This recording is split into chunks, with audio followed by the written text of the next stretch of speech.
this is if you are a fabricator only, you are, after this class, an installer too. If you're an installer, you are, after this class, a fabricator too. Exactly. Well, the general rule is you can go in to a project now with this product and do not just countertops, but anything else that goes in there: floors, walls, residentially, showers, tub wraps, fireplaces, backsplashes, and countertops. If you are a flooring installer, it cuts and installs just the same way on a countertop, with a little difference in, seaming and that sort of thing, turn downs, but that's the good part about it. The general outlook of this product is, up until recently, we've only had 6mm available. And what I mean by 6mm is the thickness of the material, which is right around 1/4 of an inch, okay? Floors and walls, general use for the product. It is a big porcelain tile. Everyone in here understands the aspects and the qualities of porcelain.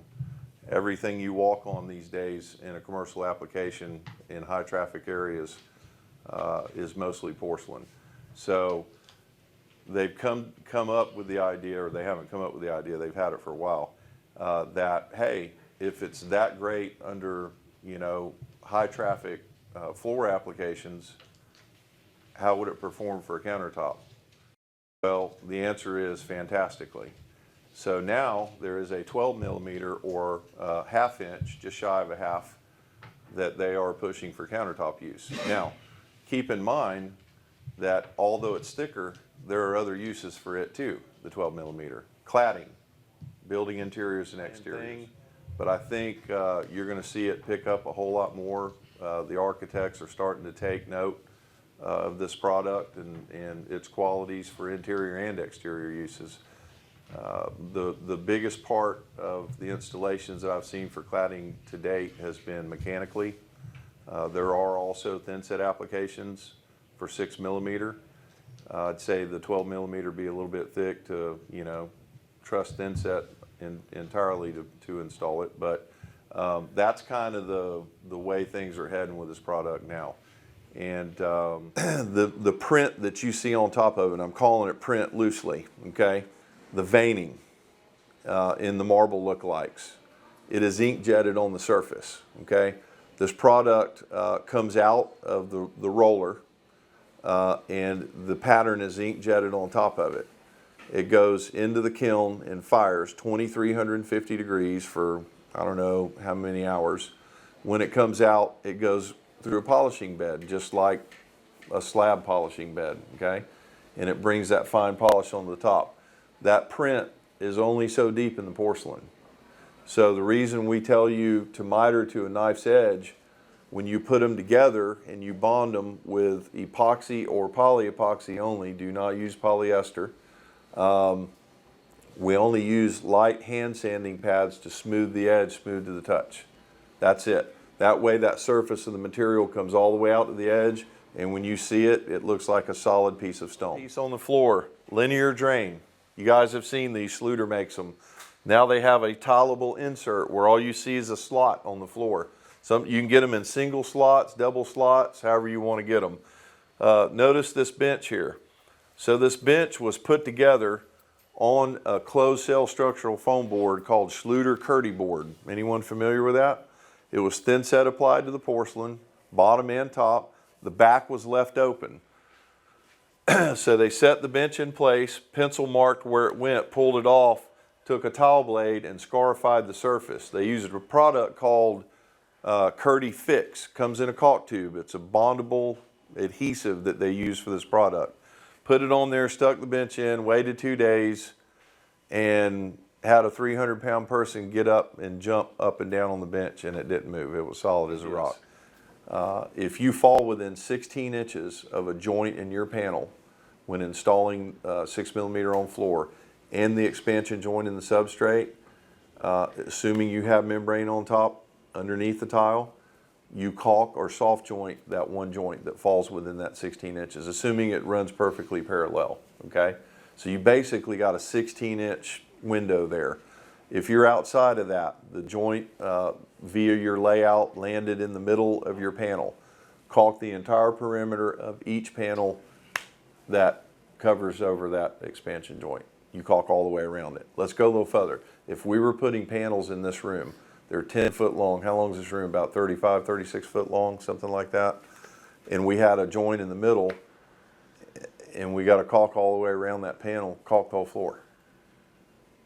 You're going to come, what's the number one issue we have with tile? Grout. It's the number one issue, period. It's discolored. It's low in the joint. It's catching dirt. It's got pinholes. It's, you know, crumbling and cracking out. I could go on and on and on every day. So why put yourself through that? Caulk everything. Think about this. You have a lot less joints in this product. Therefore, you have a lot less area for contraction and expansion to take place. Thermal contraction and expansion was the word I was looking for. You got to allow for, everything moves all the time. Everything, independently of each other. Concrete moves. Porcelain even moves. Not at as great a rate as the substrate. The wall moves between the floor. You know, everything moves all the time. You have to allow for it. So if you fall within the 16 inches, caulk soft joint, one joint, 100% silicone or polyurethane. In any of the reveals. What I mean by reveals, returns, transitions from wall to wall, transitions from wall to tub, wall to shower floor, returns to windows. Okay, leave an 1/8 inch joint, caulk it. Do not butt it tight. Never. On a backsplash in a kitchen, leave an 1/8 inch joint at the bottom on top of the countertop and caulk it. I know you're thinking my customer's not going to let me do that. If you deviate from that, you void your warranty, period. People will say, well, you know, what if I'm putting membrane over an expansion joint and I've got cracks in the concrete and I put membrane all over, you know, the whole floor, then I don't have to caulk anything, right? Wrong. You still have to honor that expansion joint, regardless. Post-tension concrete substrates. Has anyone ever heard or seen one of those? Those are most typically on multi-level buildings, okay? In fact, most all of them have it. They run cabling through the slab. Because they do that, they will not saw an expansion joint in it. If you're installing on one of these on a floor application, it's your responsibility to place your own expansion joints via your grout joints via caulking at a distance no greater than 20 feet apart in each direction. Okay? Again, the panels are 10 foot, caulk everything. So if you're installing this in a showroom floor that has a glass storefront and skylights where it has direct sunlight on it, where there's a huge thermal contraction and expansion issue going on, caulk everything. If you're installing this in an exterior application, vertically or horizontally, caulk everything. Do not use grout outside, ever, for this product. The cool thing about it is, outside of companies that make silicones, they'll mix them any color you want. In 5-gallon tubs, 1-gallon tubs, half-gallon, whatever you want it, to match any color that your designer, or, you know, like if they pick a grout color off a grout chart, you can take that grout color to the caulking company and they'll match it with 100% silicone or polyurethane. I like urethane a little bit better, but, you know, that's debatable. Outside of that, a lot of the grout manufacturers now are making a full line of 100% silicones that match all of their grout colors. What I meant by directly over wood, on wood substrates if you're installing it on floors, on wood substrates if you're installing it on walls, and certainly nothing on wood in an exterior application. Due to moisture and expansion and contraction of the wood, it's just not a good mix. Wood moves at such a rapid rate versus the porcelain that it typically ends up in a failure and delamination, and you've got bonding issues and all sorts of things.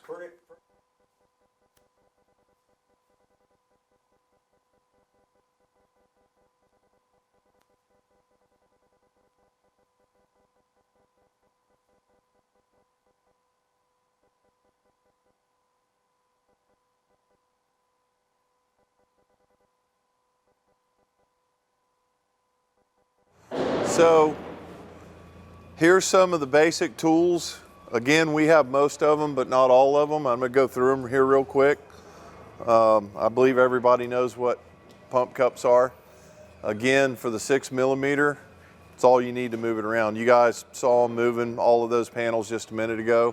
We'll be moving them again here in a minute. Countertops, standard seam tool for your seams. Everybody familiar with what this is? Okay. Here is the adjustment tool that we talked about. If you have two pieces in place in thin set, one of them's a little off and you need to pull it or move it, this is the tool you use to do that with, okay? We talked about electroplated core bits, thin wall for porcelain. Don't use your granite bits out of the granite shop. This is a little kit here that Raimondi makes. This is a scoring head that goes inside of one of their rails. The rail system that they have is called Free Cut. It has several tools that fit in it, a straight cut saw to saw all the way through the material, and it's also got a miter saw that cuts all the way through that fits in the same rail. It's on a 45-degree angle, okay? This tool, and where's my other tool? This tool, all three of these do the same thing. Does anyone know what that is? So when we score a cut, it's a pre-break tool is what it is. And you can see this center point lines up, this center point lines up. These are by hand, and if you're a tile setter, you have a little harder time getting used to these because we always want to nip, you know. These you put on and just slowly squeeze until you hear it break. And again, we'll be using these in a minute. This is a leveling system that Raimondi has. There's already one out here. So basically, this serves a dual purpose. This is for your 1/8 inch grout joint. So this is a spacer. These two pedestals fit underneath the porcelain, okay? This is your spacer. When you get them together, after you've walked it in, tamped it in and everything, made contact with the thin set, these go in, and you can hear it just like a zip tie. This little tool fits over the top. You always start tightening these in the center and work your way to the outside in case it starts walking on you, okay? One click, fill the joint. When it's flush, done. These aren't made to crank all the way down to get them as tight as possible because due to the length of the material, you might get some curling, okay? We talked about this earlier. This is the tool we use when we do a bowl hole. If it's an undermount directly under, we cut an 1/8 inch back from our template line and we use this to grind over to the line. That way we get a full smooth edge from top to bottom without any chipping. If you've got a square shaped sink, this thing works fantastic too. Again, electroplated, okay? Anyone tell me what this blade's for?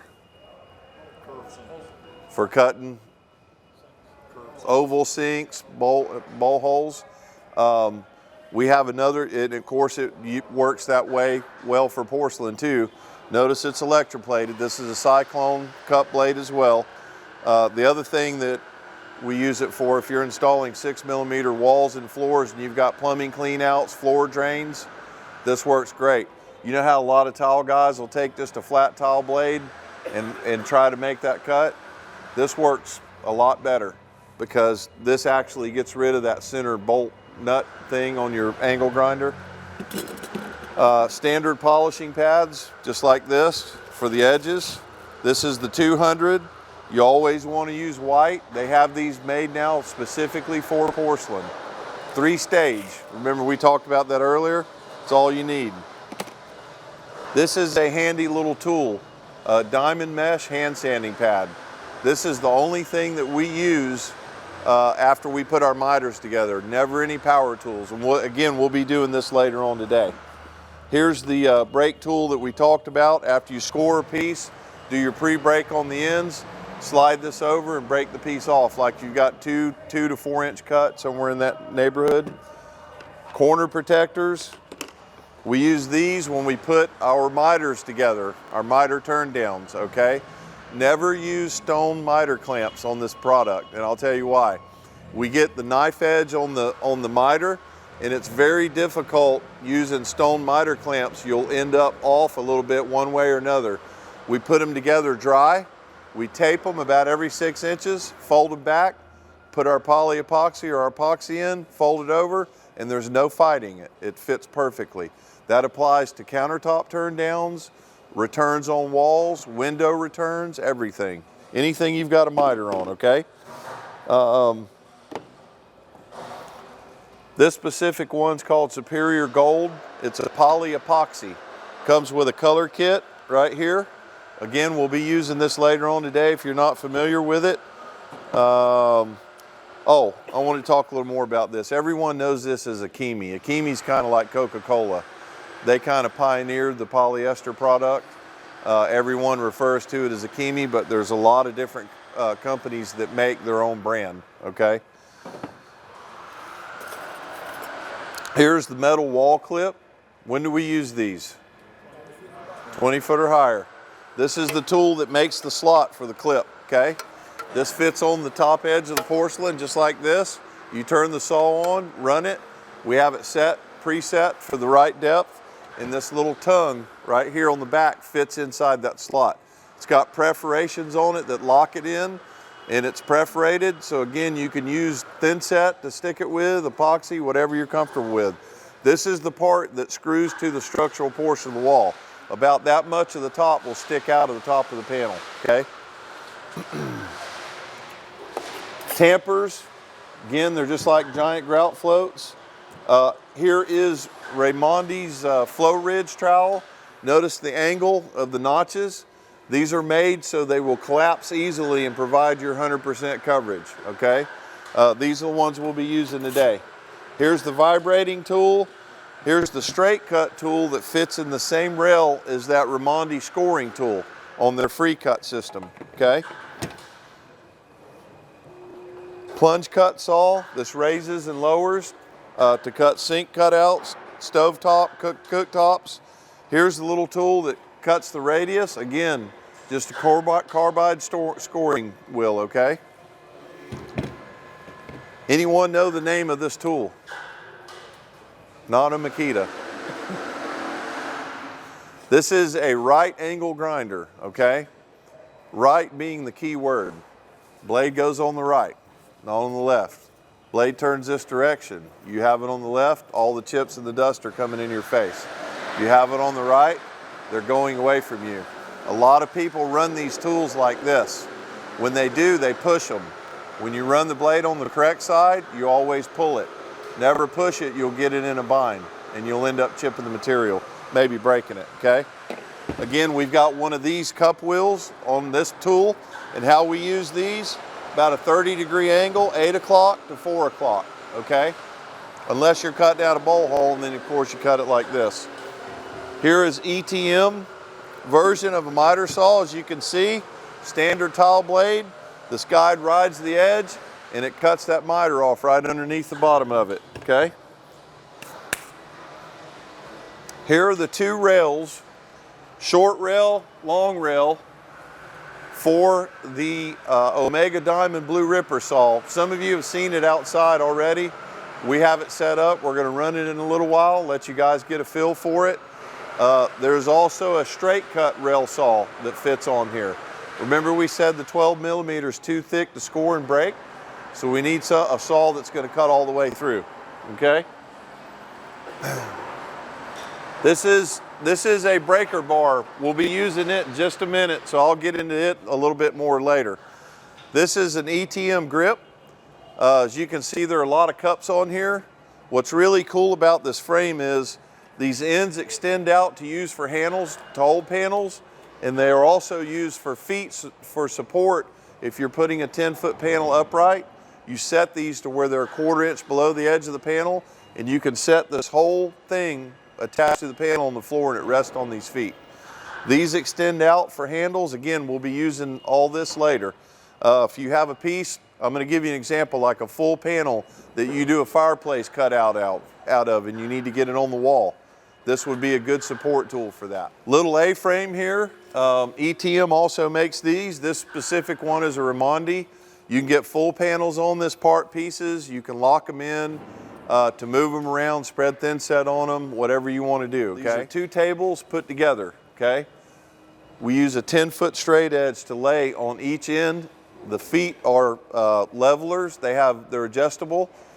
Get the table flat before you put a piece on. And just to give you an idea of what I'm talking about, if you had a bow or a dip in the middle of the two tables where they go together and you put a panel up there and you push down to score it, when you run across the middle, if it's not supported evenly, you're going to break it, okay? This is an ETM cutting rail. On the other side of the table is Ramondi's new razor cutting rail. We've been using it a lot lately. It works very well. I'm going to show you on this side because we can't all fit around. When you walk up to a panel to put your cups on it, you want to stand straight up just like this and put the panel on. Because when you're carrying it, you want to carry it with your frame, not with your muscle. You get it up too high where you got to lift it to get it off the floor, you're going to run out of gas really quick. So you just want to carry it with your frame. So walk up 12 to 16 inches in from the edge, put it on, okay? Just that simple. Just take it over to the table and set it on those supports. Everybody okay? Feel good? Okay, set it down on your supports. All right, when you get it up the table, you want to be 10 to 12 inches off the table and parallel with the table, okay?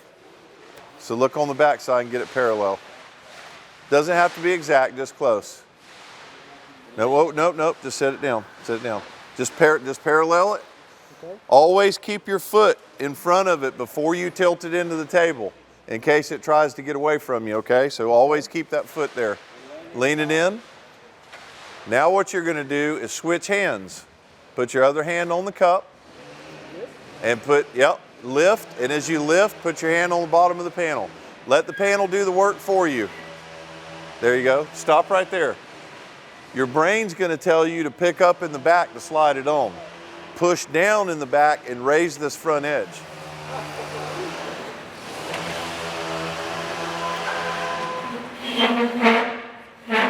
Nice. Okay, yep. There you go. When you get it lined up, lock that cup in. Let him double check his. Are you good? You want to double check? Always take a measuring tape after you get your mark. See what it is. What is that? 2 9/16. And double check it in the middle before you lock it in. See it? It's 2 5/8. All right, lock it in right there. You always want to score with support under the material. So we've got it where we'll be scoring right on top of the rail. Here's how it goes. You're going to come 1.5 inches or 2 inches in, apply moderate pressure, and go backwards. Okay, that's called the back score. Come anywhere inside there with moderate pressure, and you're going to go about this fast.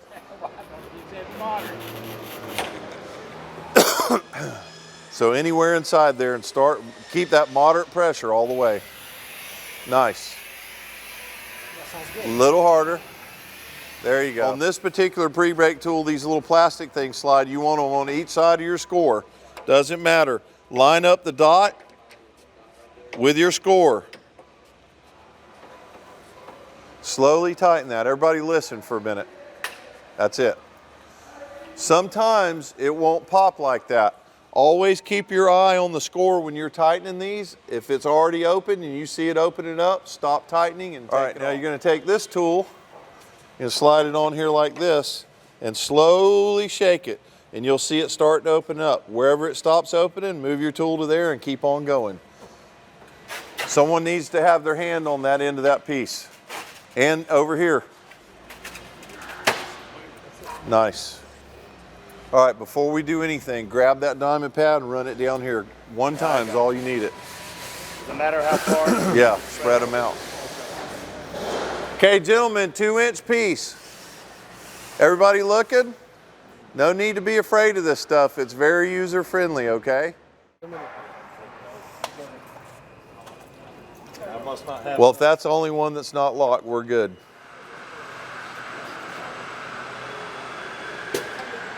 So here's the plan. Where's our mark for up on the panel? Is it this end? This end? Typically speaking, when you're installing this on a project, you need to burn or flash the thin set into the panel and into the substrate. Everybody knows what that is, right?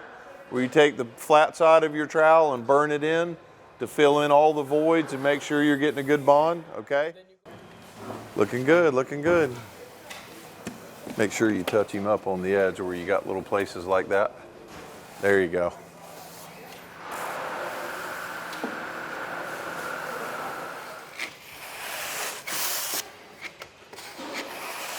Listen, we're going to lift this thing off. I need one person over there to grab the base. Don't touch the wall. Don't touch the wall.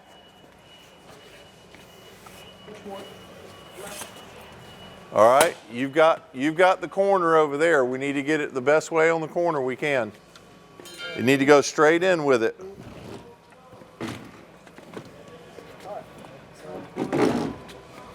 Good? How you look on the corner? Wow. That's horrible. Yeah. That's a four-man job, isn't it? Can be. Our lines are this way, right? So the only way the air is going to get out is from side to side. Start in the middle, okay? When you get down to a certain height, make sure you're starting at the edge and don't go like this and down here because you're only making contact with this much of the tamper, okay? So go a little bit at a time.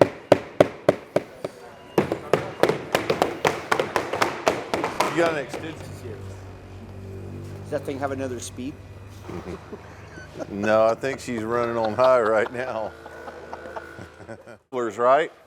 So if this was the last piece you were putting in for the day and you were going home and going to return tomorrow to continue, you need to put these in. When you put these in, make sure they're up against the back of the porcelain, okay? That's the trick, gentlemen.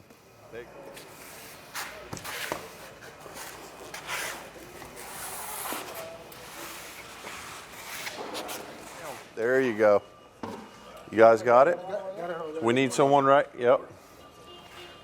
There we go. Walk it right in.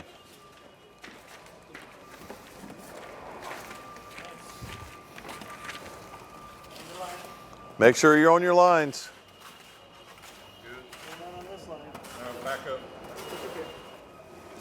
Now I'm going to give you one pass as a demonstration. Heel to toe. Don't leave any space between your feet, okay? Heel to toe. Helps to bounce up and down just a little bit. Heel to toe. Same concept as the wall. We walk down the center. We're going to go to the right and to the left. Go back and forth.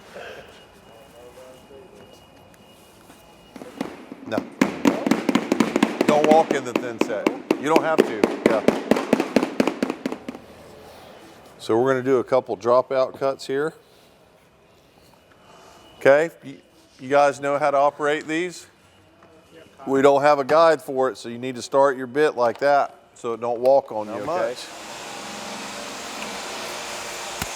I think once they cut these, I mean, you already got that piece out there cut. They may want to do a bowl hole, but.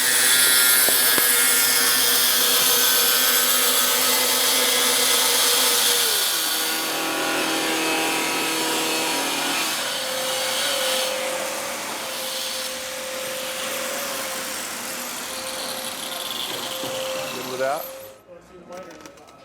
You want to see the miters? That's where we're going next. When you cut out for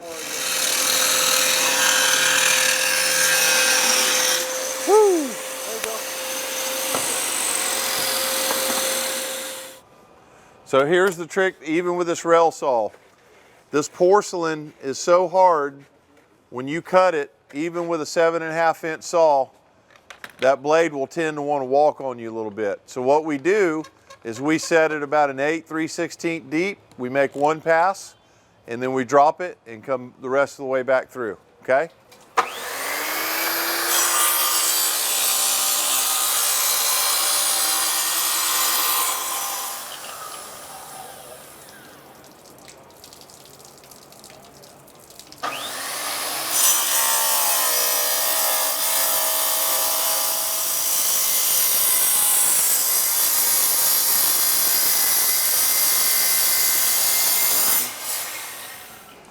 So we're going to do a bowl hole in this too, but in an effort to protect our miter, we're going to bond it together before we do our bowl hole, okay?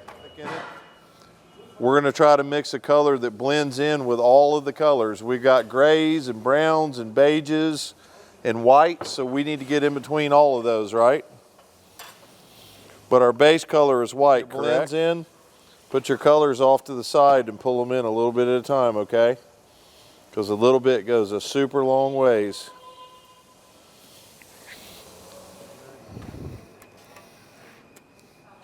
Make sure you got everything covered.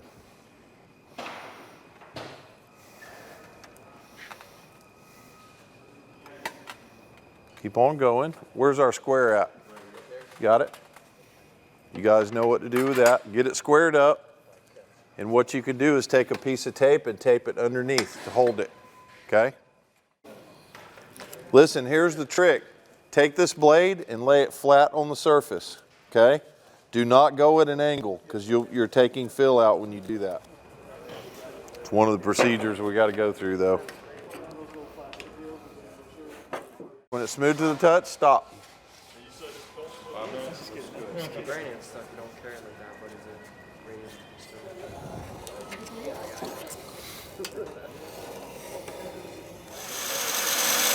Remember, stay an eighth inside the line.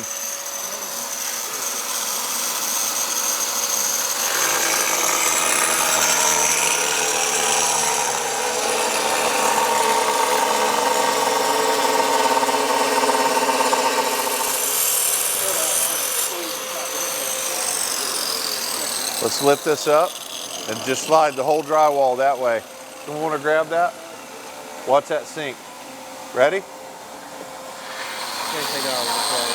There's a lot of silica inside granite, and believe it or not, it wreaks havoc on diamonds. Just, you know, two colors cut with you've seen those.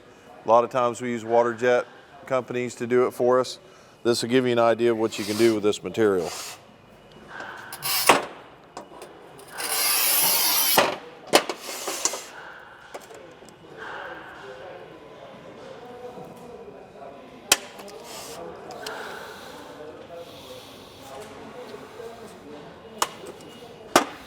Oh, always do that.